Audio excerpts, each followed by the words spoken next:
I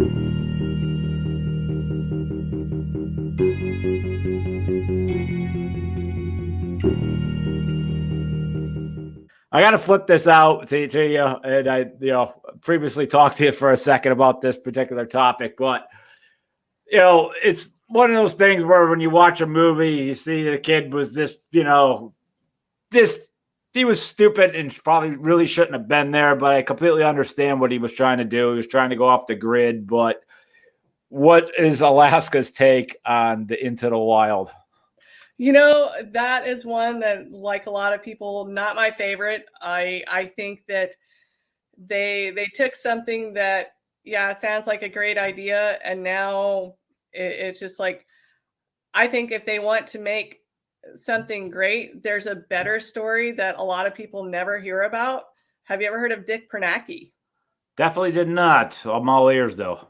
So Dick Pernacki was a guy back in the 60s who at the time was a carpenter and said, you know what, I want to try living off the grid for a year. He built his own cabin out in Twin Lakes, Alaska, out on the Seward Peninsula, and he ended up living out there for 30 years. Interesting. And he and his brother made their own home series of movies that you can buy today and you can watch them. And it's called Alone in the Wilderness, and much better than what, Chris McCandless did and what the Alone in the Wilderness, but they're awesome. The awesome movies.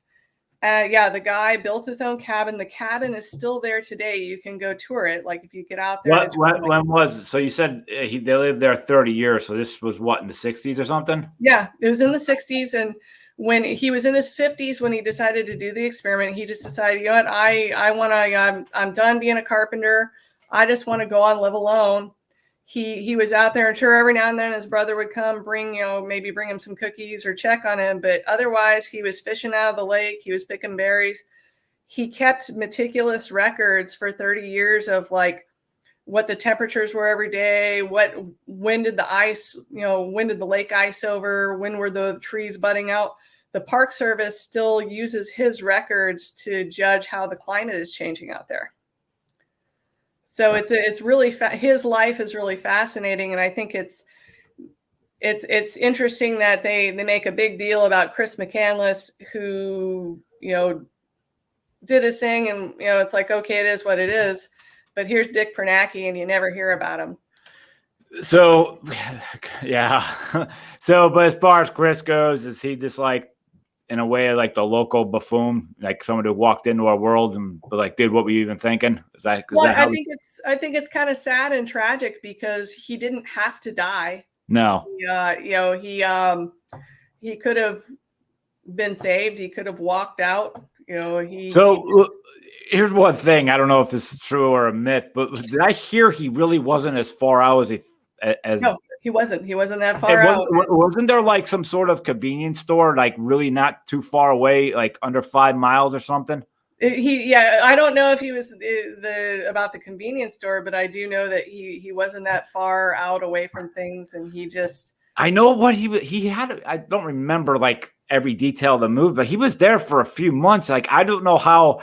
I was a kid in Pennsylvania that just walked. Like I just explored, so I don't know how did the kid not find something like that. You would think with all that downtime, you know what I mean? You would just kind of learn every bit of that land, where to go.